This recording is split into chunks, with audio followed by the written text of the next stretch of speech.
To me, the future is a very exciting thing. Just imagine having genetically engineered witchy grubs which you put in your mouth after you have had a meal and they brush your teeth. So we might need toothbrushes because we could have a genetically engineered witchy grub to do the teeth brushing for us. What else is there? Possibly genetically engineered bacteria might clean off all the food scraps from the table or at home or at the cafe, thus not requiring anyone to wipe it. Or if it was to be wiped, it could be wiped by a robot.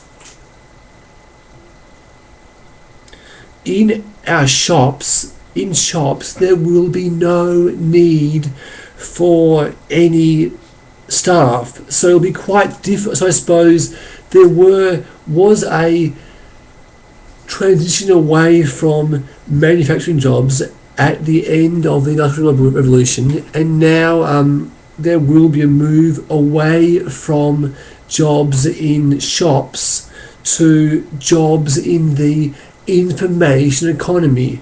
It's all about the transition from within the different type of economy we're moving into.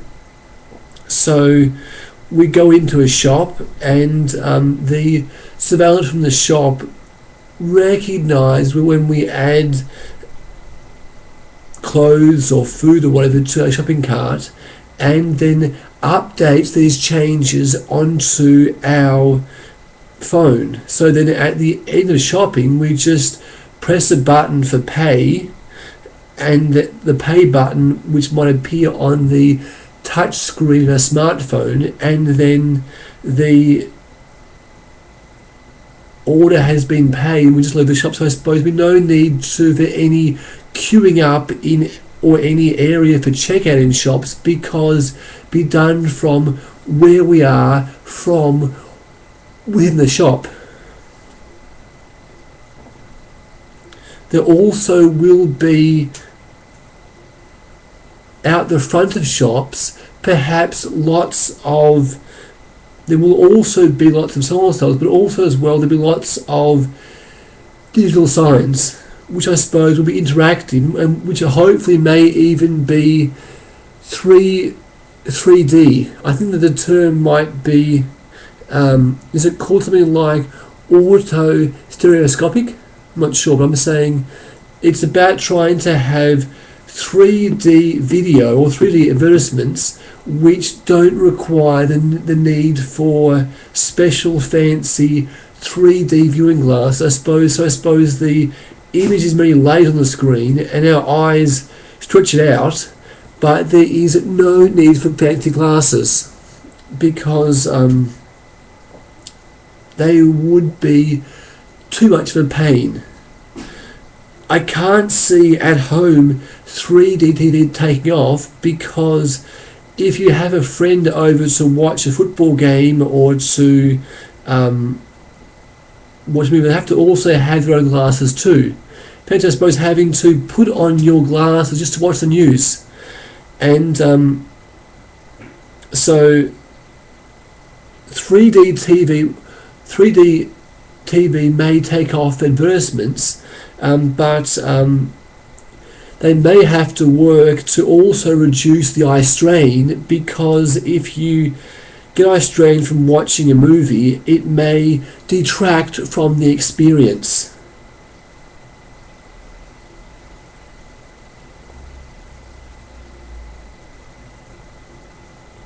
I mentioned in my previous post about eventually the government may be able to monitor our thoughts and our dreams, and also the payments in supermarkets or shops may be sent to our brains for payment authorization, as opposed to a device like a phone.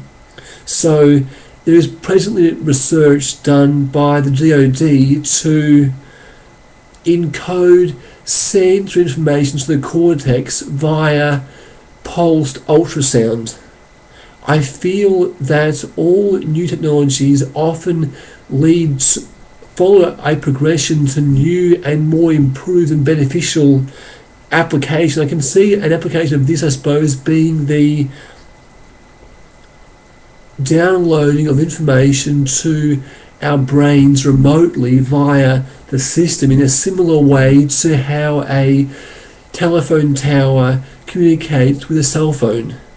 And then also the system could also retrieve our thoughts in a way similar to how a person with the special ability of telepathy or ESP is able to access the thoughts of those they want to access the thoughts of. Usually who are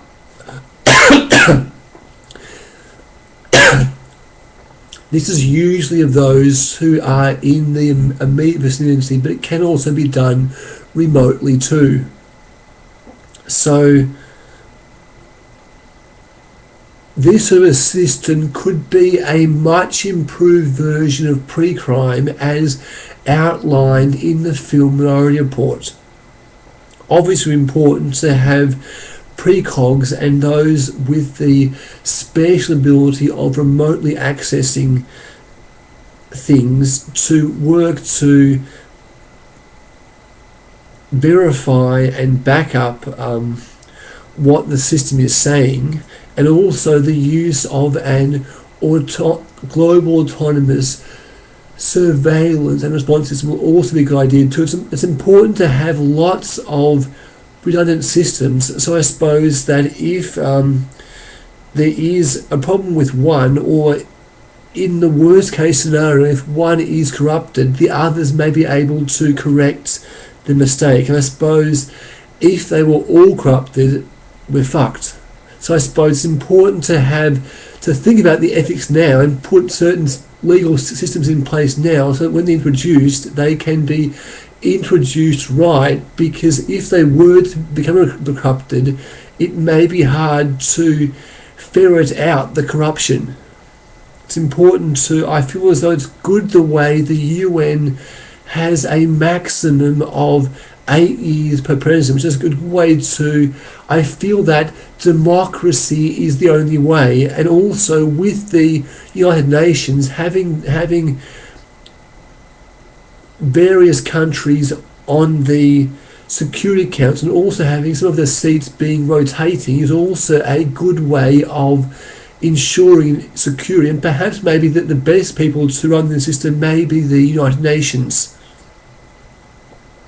So these are all exciting things, and I feel that with pre-crime, if a person was to have a thought of breaking the law or harming someone, just before they were to commit the act, the system could then influence them to not want to do it. So there will be no need for jails or prisons, because people won't be allowed to break the law.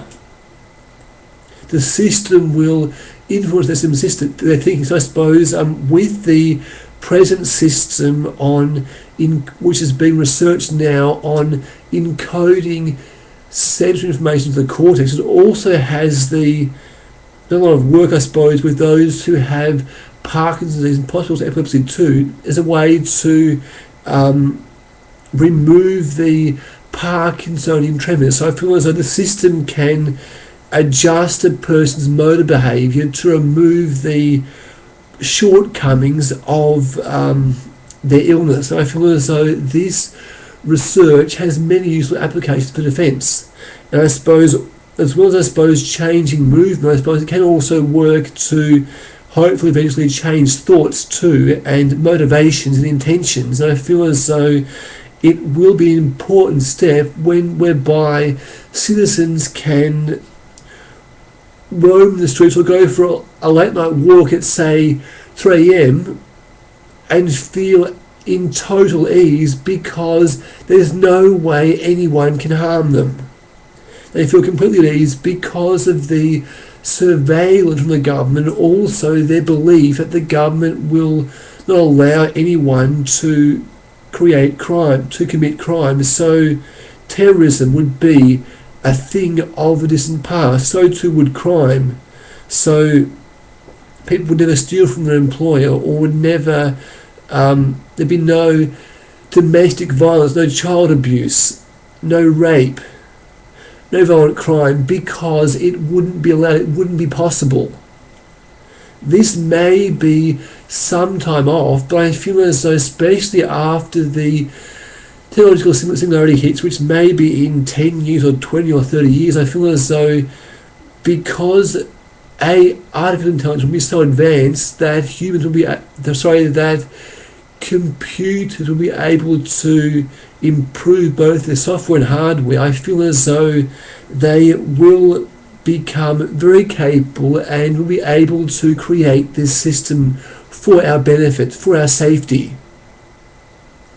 So there will be a very legitimate term of pre-crime, because maybe grandparents might tell their grandchildren of, I suppose, many generations before, of how there was a awful problem of crime and how pre-crime solved the problem.